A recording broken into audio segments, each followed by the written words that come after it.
Quoi que les gens d'ici pensent, s'il n'est pas partout la même heure, il y a peut-être une chance que l'herbe soit plus verte ailleurs. Souvent tu attends la nuit, quand plus rien ne fait mal, et tu rêves que tu t'enfuis à la nage par le canal. Tu rêves d'un grand pays, d'une vie qui enivre, comme celle que tu lis dans les pages des livres. Il est temps de vivre. Allons voir ce que la vie nous réserve, ce que la vie nous réserve. N'ayons peur de rien. Allons voir ce que la vie nous réserve, ce que la vie nous réserve. N'ayons peur de rien. Prends-moi la main. Continue ou pas ? Continue. Allez.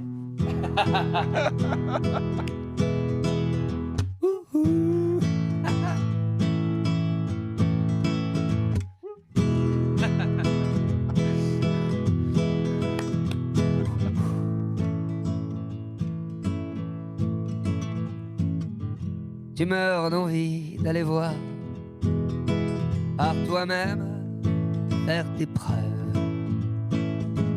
Et si c'était la mer à boire,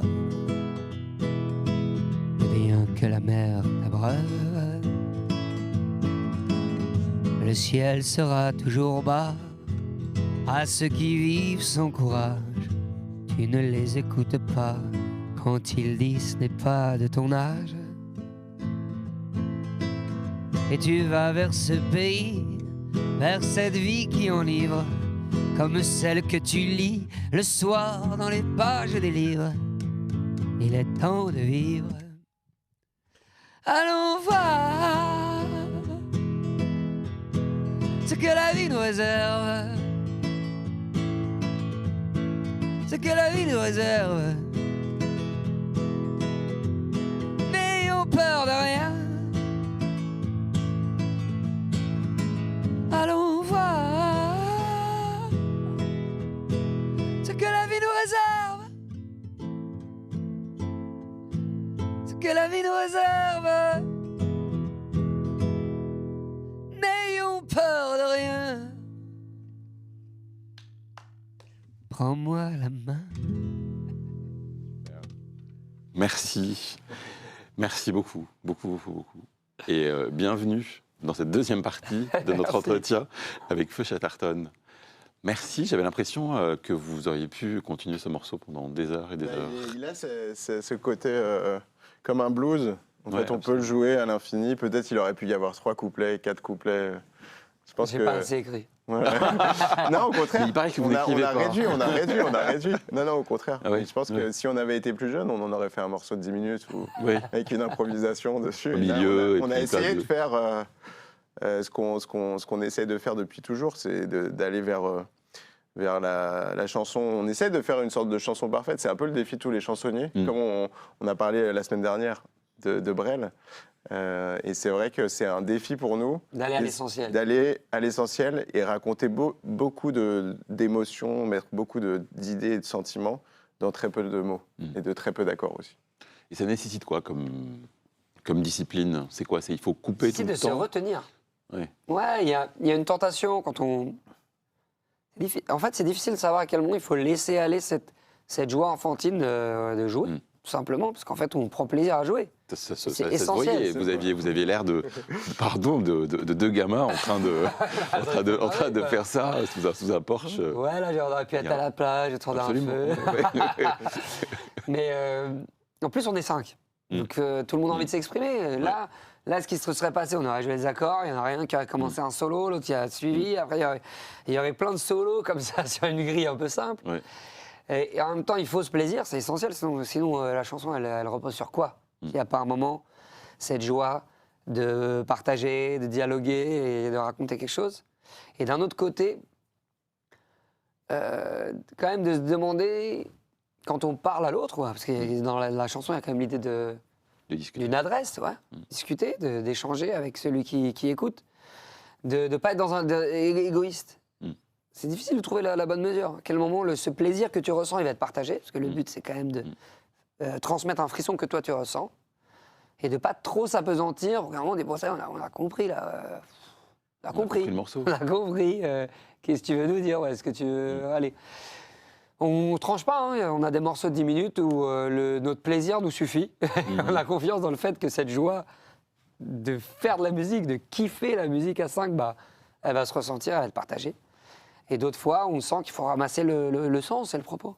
Il y a une idée de maîtriser le temps aussi un peu, non?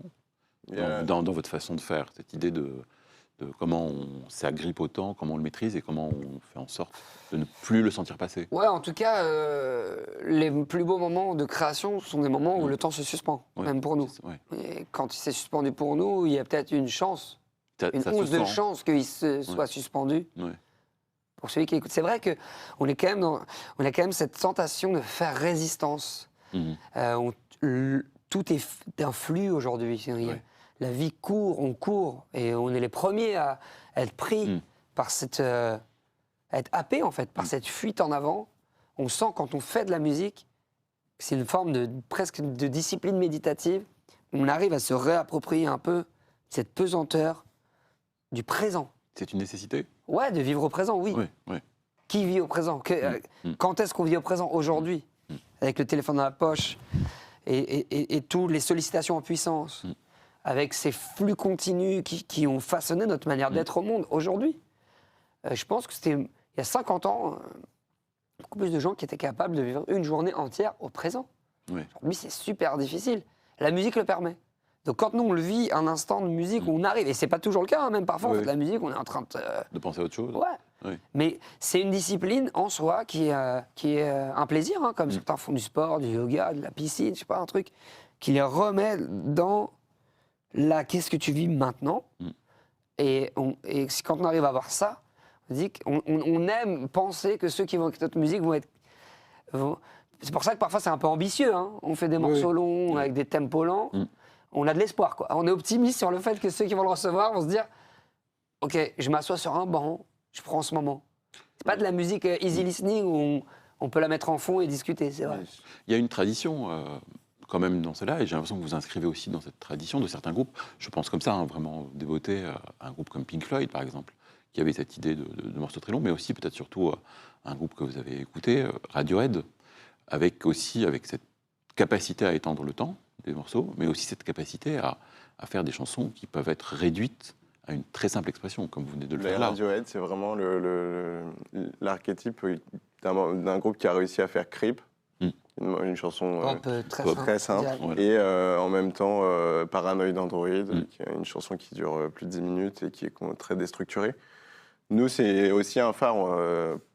Ce format, cette liberté de format, c'était intéressant cette question sur le temps, parce que je pense que ces groupes-là et les artistes qu'on admire, je pense qu'ils avaient comme conviction, pas théorisée, mais d'être certains de quand ils composaient, ils écrivaient, quand ils passaient ces moments dont parlait Arthur, où on crée les chansons, ils étaient, à mon avis, habités par...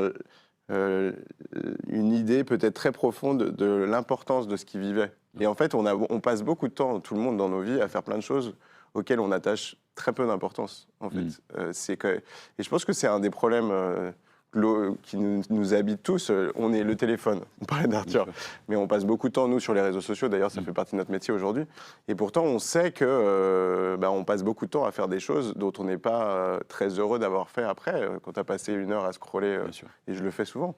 Et je pense que ce rapport, à l'époque, peut-être, et en tout cas, nous, ce qu'on a la chance de vivre dans notre métier, c'est des moments où on se dit « Ah, ça, c'est précieux ». Et ça nous guide, et les grandes chansons, quand on les chante. Arthur fait des reprises en ce moment avec Baptiste Rossignon de chansons françaises, mais on a repris une chanson qui s'appelle L'Affiche Rouge Bien sûr. de Léo Qui est Ferré, un de vos classiques. qui est devenu un de nos classiques. Mais quand on la joue, qui est une chanson qui parle de la lutte contre le fascisme, et quand on la joue, on a l'intime conviction que c'est important ce qu'on fait. Et je pense que c'est peut-être un guide dans nos vies. Alors, c'est peut-être très présomptueux de se dire ça, mais peut-être les artistes, donc Pink Floyd, Radiohead, s'ils faisaient des morceaux aussi longs, ils se disaient que c'était nécessaire, voilà, c'était essentiel. Oui, il n'y a pas de question. Il y a cette forme d'évidence. Quand on écoute un morceau des Pink Floyd, on ne se dit pas que c'est long. Voilà. Et on ne se dit pas qu'ils ont cherché à rajouter un chapitre pour donner l'impression qu'ils étaient capables de faire des choses longues. Et ça, c'est notre défi. Il y a un mouvement. Et c'est intéressant ce truc du temps, c'est que pour donner de l'importance aux choses dans le temps, il n'y a qu'une manière, c'est de créer de la cérémonie. C'est de donner un cérémonial, c'est de donner du sacré. Et ça, la scène, c'est ça pour nous. C'est-à-dire que la scène, ça devient moins important parce qu'on s'y prépare, parce qu'on va monter sur scène, parce qu'on s'habille pour. Et le seul moyen de créer comme ça, de donner de l'importance au temps, c'est de créer cette distinction. Et faire de la musique, c'est ça. Nous, la musique, on n'arrive pas en disant « Tiens, j'ai un texte, il a de la musique ». Et puis, en fait, on se met au boulot pour finir une chanson. C'est un moment qui devient, en soi, une cérémonie. Vous avez repris un autre texte d'Aragon, d'ailleurs. Vous parliez de l'Affiche Rouge. Zone libre. Est-ce que Et même l'étranger. L'étranger. Ah oui. Pensez à l'étranger. Est-ce que ça aussi, ça fait partie d'un cérémonial, en quelque sorte, même de transmettre, en fait. De transmettre et de continuer à tisser des liens avec quelqu'un pour ne pas être simplement dans un seul... On le réfléchit pas, en fait. Ouais. C'est pas réfléchi, mais une fois que c'est fait, on est content de se sentir un peu les transmetteurs, les passeurs, en fait. Les passeurs d'une histoire, d'un patrimoine, d'une langue. Ouais. Mais on le fait pas... Quand on le fait, c'est pas comme ça. On se dit pas, tiens, on va... On se sent pas une mission ou un rôle, c'est simplement notre amour. En fait, c'est notre amour des textes d'Aragon qui nous conduit là. C'est le fait d'avoir un coup de foudre pour un poème qui l'amène dans notre chanson.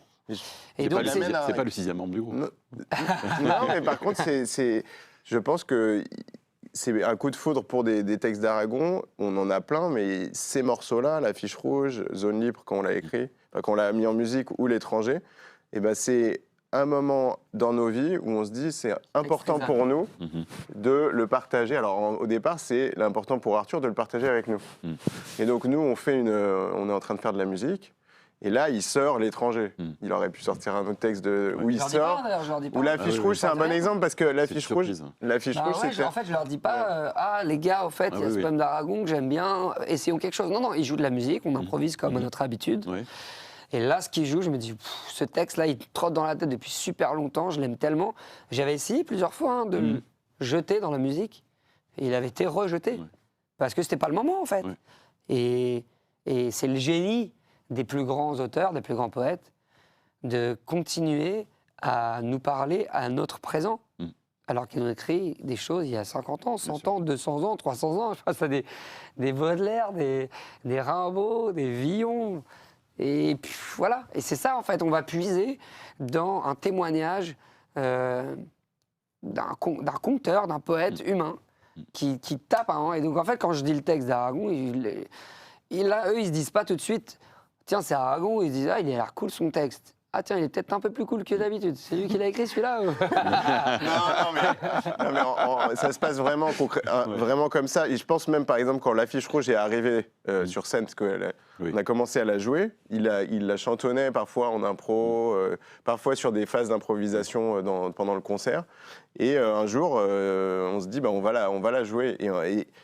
Et donc, elle s'est forcée à exister. On l'a jouée une fois sur scène. Et cette fois-ci, c'était presque le public. Au moment où on l'a joué, on s'est senti les passeurs d'une histoire qu'on avait nous-mêmes envie d'entendre à ce moment-là. C'était pendant les élections présidentielles de 2022. Et donc, je pense que c'est les chansons qui viennent. En fait, on est juste, mais même pour nos chansons, on n'est pas grand-chose, nous. Feu Chatterton, nous, en tant qu'artistes, on est juste des passeurs des émotions qui nous traversent et par chance parfois elles résonnent avec l'actualité, avec la vie des gens et c'est pour ça qu'on vit de notre musique. Et Aragon il est là parce que je pense qu'il a besoin d'être là en ce moment pour beaucoup de gens. Et j'invite tout le monde à lire des textes d'Aragon aujourd'hui, Crève-cœur par exemple, et qui est écrit pendant la Seconde Guerre mondiale. Même l'étranger est un texte qui parle beaucoup d'aujourd'hui. Oui, bien sûr. Sur cette possibilité d'être où là on est, on ne sait pas où on est, enfin, vraiment sur ce sentiment-là. Ouais. C'est vrai, quand en gros, on essaye d'être un canal, un catalyseur, et pour se mettre sur la bonne fréquence, aller puiser dans les grands poètes qui ont été des grands catalyseurs, ça aide quoi, à se sentir vibrer. À se sentir bien. On écoute un morceau, on écoute une musique, on voit si ça vous rappelle quelque chose ou pas. On écoute.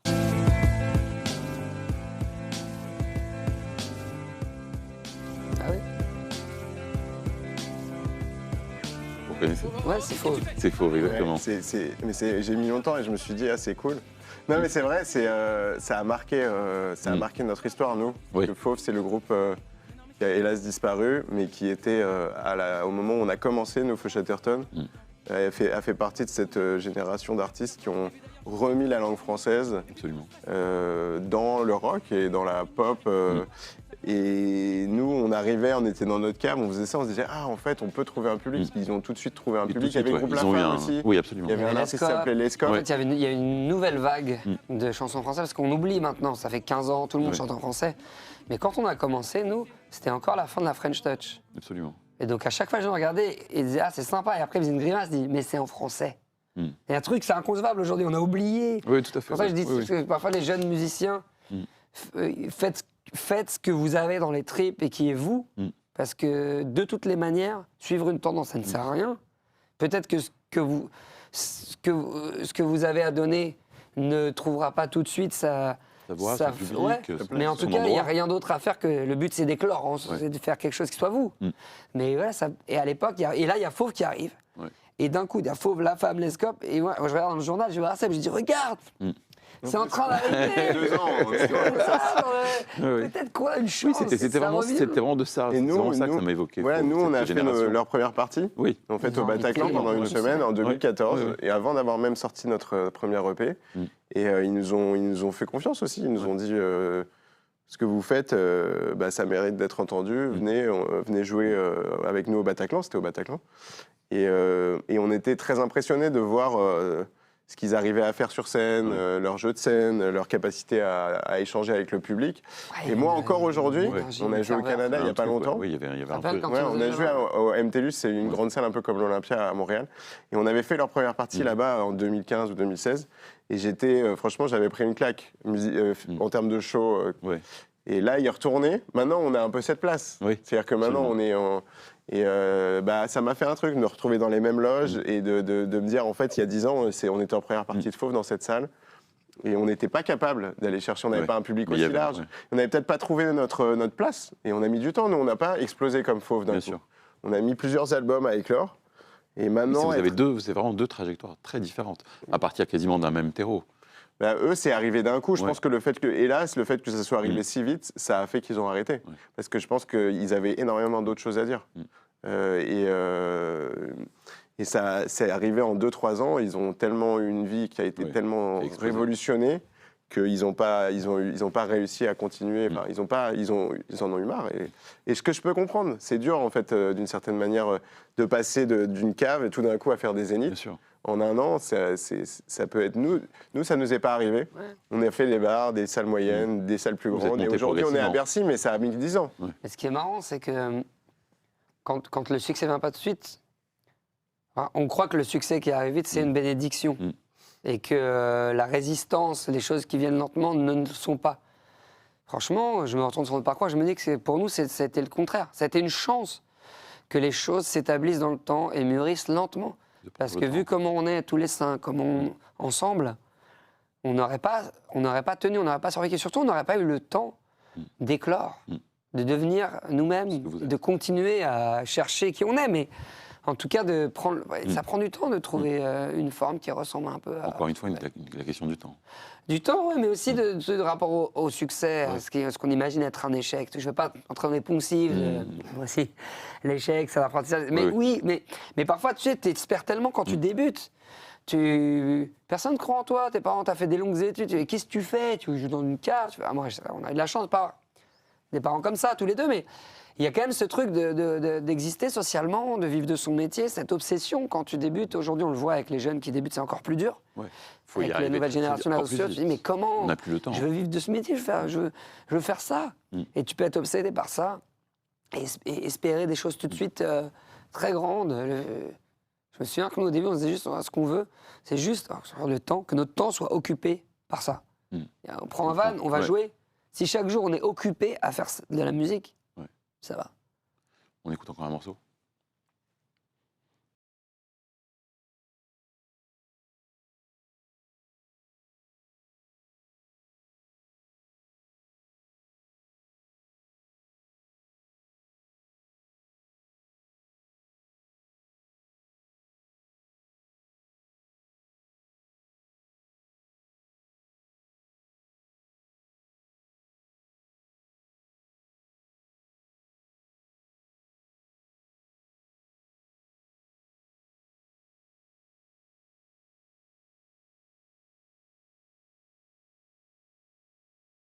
Connu, c'est un très beau morceau, ouais. C'est un très très bon. Ça a été une référence aussi, c'est un bon choix, merci, parce que c'est une voix, pour moi en tant qu'aussi compositeur et arrangeur, qui a beaucoup de similitudes avec celle d'Arthur, par sa tessiture, ses aspérités. Et je me souviens qu'on écoutait beaucoup avec Clément, au début on essayait de mettre en musique d'une certaine manière les textes d'Arthur. Et on écoutait beaucoup Tom Waits à cette époque-là. Et c'était vraiment une référence de... C'est de la chanson, en fait. C'est de la chanson, c'est vraiment de la chanson. Et pourtant, c'est du rock. Ouais. Et il y a très peu d'artistes qui ont vraiment... qui assument ces deux côtés. Il y a même les Doors, enfin, on peut en citer très peu. Et du jazz aussi, c'est marrant, tu dis les Doors. Les Doors, c'est aussi du jazz. Et Tom Waits, c'est aussi du jazz. Parce que dans le jazz, il y a cette tradition de la chanson, en fait. Parce que ça part de thèmes. Et en fait, beaucoup de chanteurs de jazz étaient des chansonniers, ou en tout cas des interprètes de chansons au départ. Et je pense qu'il y a dans la musique brésilienne aussi. Et donc on a ce... Et Tom Waits, ça a été au début, je me souviens, on écoutait beaucoup... Une matrice un peu. Une matrice. Il y a le film aussi dont il a... Don Bailo. Don Bailo, bien sûr, de Jim Jarmusch. J'avais l'affiche dans ma chambre. Ouais. Moi, ça a été je me souviens très bien d'un moment très précis. C'était un nouvel an à Berlin, 20 ans. Première fois que je me fais 22 ans, peut-être, je sais plus. C'est là que je me fais la moustache. Ah oui. Et je lis une bio de Tom Waits, assez dense et super bien écrite. Et on va faire notre premier concert, à l'époque ça s'appelait la Scène Bastille, qui est devenu le Badaboom. C'était une vraie scène. Première fois qu'on avait un ticket, un vrai billet. Une vraie scène. C'était pas feu. Hein. C'était pas feu. C'était pas feu encore. C'était pas encore feu. Comment ça s'appelait? Diez Quintet. Et j'écoutais beaucoup. En plus, en 2000, il avait sorti Real Gone. Pour moi, c'était un album de dingue, alors que Tom Waits, il a déjà à ce moment-là 40 ans de carrière. Et il est super moderne, et des morceaux avec une voix super saturée, des guitares, enfin, je sais pas, je sentais des flammes dans le son, l'image et tout, l'attitude à la fois allemande, là, oui, un peu une sorte de... surréaliste et en même temps expressionniste. Un peu cabaret aussi. Ouais, cabaret. À fond. Cabaret, il a toujours été dans ça. Et je rentre dans sa vie à LA, quand il est plus un peu dîner, tu vois, tout le paysage, l'attitude, les mouvements, la gestuelle, la voix. Et à un moment aussi, dans les années 2000, on a 18 ans, tomber sur un artiste qui ose autant d'aspérité dans sa musique, autant de folie, c'était rare, hein, quand même. On écoute la musique à ce moment-là, elle est assez formatée dans nos vies. Ouais. Ça prend du temps d'explorer la musique, de découvrir toutes les langues de la musique, l'impro, le jazz, la musique expérimentale. Là, t'as Tom Waits qui fait des chansons hyper puissantes. Je pense à Green Grass dans Real Gone. Et en même temps, des Oh Sorrow, la voix elle sature, il envoie des je sais pas, des marmites qui font la rythmique et tout. Et moi, j'ai 18-20 ans et je découvre un monde. Et je me souviens, c'est à des camarades qui me disaient, mais qu'est-ce que t'écoutes, quoi? Il y a des gens pour qui Tom Waits, mais qu'est-ce que t'écoutes? Qu'est-ce que c'est que cette chose? Et moi, je suis tombé amoureux de ce type, de son attitude. C'était une grande inspiration pour la scène. Par exemple, je trouve qu'il a une manière de porter le costume qui est inimitable. Ouais. J'aimerais, et j'ai toujours pas imité. Ah bon? Vous le Ouais, portez parce bien? que- Oui, non, mais ce qui est beau, c'est quand le costume devient cet uniforme. On sent qu'il est pas neuf, qu'il est déjà, il est très beau, il est bien coupé, mais tu sais pas si c'est l'uniforme presque du hobo. Mhm. Il a cette image avec lui qui véhicule ou du dandy. Et au départ, quand j'ai mis le costume, il y a pu avoir un quiproquo en pensant bah, c'est des Parisiens, Louis le Grand, c'est les snobs des dandys. Mais moi, j'ai toujours eu cette idée, même en voyant Brel, le costume, c'était un endroit plus neutre que ça pour moi. Alors peut-être c'est pas ce que je dégage. C'est un uniforme de C'est un travail. uniforme qui peut projeter beaucoup de choses. Ouais, j'ai pas de bijoux, j'ai pas de trucs, j'ai quand même... Et le costume, il est sobre. C'est comme Nick Cave. Nick Cave Comme dit Nick ça. Cave, Nick comme Cave Nick dit ça Cave. pour du costume. Nick Cave dit Nick Cave et j'ai mon Tom Waits, costume et je suis sur scène. c'est- Oui. Et c'est son proche. uniforme, c'est sa façon même d'être dans son rôle quasiment. Voilà, t'as vu, je parle avec beaucoup d'enthousiasme. Mais moi, ce que j'aimais bien, enfin, je vous faisais aussi écouter cette chanson, Martha. La chanson s'appelle Martha, et en fait, il appelle un ancien amour, il l'appelle au téléphone, et il lui raconte un peu sa vie. Et il y a quelque chose d'extrêmement mélancolique, mais aussi une adresse à l'autre. Et je me demandais si c'était ça aussi chez vous, qu'il n'y a pas aussi cette forme de mélancolie, quand même un peu sous-jacente, mais qu'on essaye toujours de dépasser en s'adressant à quelqu'un, en s'adressant à l'autre, même en se posant des questions. J'ai l'impression qu'il y a beaucoup de questions dans votre écriture, en général, même dans la musique elle-même. Il y a beaucoup de questionnements, et ces questions sont entre vous. Un appel, comme avant. Voilà, C'est un appel. Ça revient à ce qu'on se disait. Un appel à essayer de trouver une main tendue et de résoudre la mélancolie dans l'amitié et la fraternité, c'est vrai. Ouais.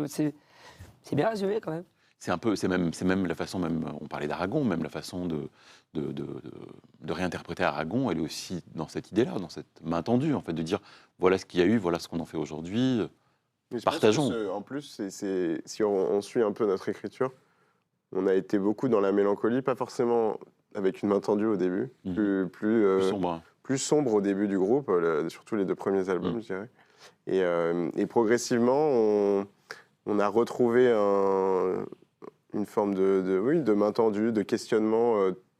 Et je pense que le dernier album est moins mélancolique qu'avant. Il y a même des incursions techno, enfin, un peu bien acide, sûr, évidemment, bien sûr. sur le morceau, justement, où il y a le texte d'Aragon. Le texte d'Aragon, mais même dans les thématiques, et surtout dans la manière d'aborder les thématiques, qu'elles soient sociétales ou intimes, avec toujours l'idée qu'il y a une forme de lumière et d'espoir à la fin. De tout ça. Et je pense que c'est le chemin de notre vie. Hein. Je pense que c'est notre chemin intime aussi. Peut-être au début, on était plus jeunes, donc on avait plus envie de montrer qu'on était capable de trouver des réponses, ou en tout cas de faire semblant qu'on les avait. Petit à petit, de se dire non, en fait, on ne fait que poser des questions. C'est vrai que la question, elle s'adresse à l'autre, donc d'un coup, elle interpelle. Mais on n'a pas la réponse, et c'est pas grave. On va les poser ensemble, les questions, on va discuter. Très bien. Merci. On doit se quitter là. Et on se quitte donc sur lumière, espoir et surtout sur des questions. Et on essaiera. Et des discussions, absolument. Et j'espère vous revoir bientôt pour continuer cette discussion. Merci en tout cas d'avoir été là. Merci pour tout. Merci. À bientôt. Merci de nous avoir suivis et on se revoit la semaine prochaine pour un nouvel épisode de Conversation. À la semaine prochaine.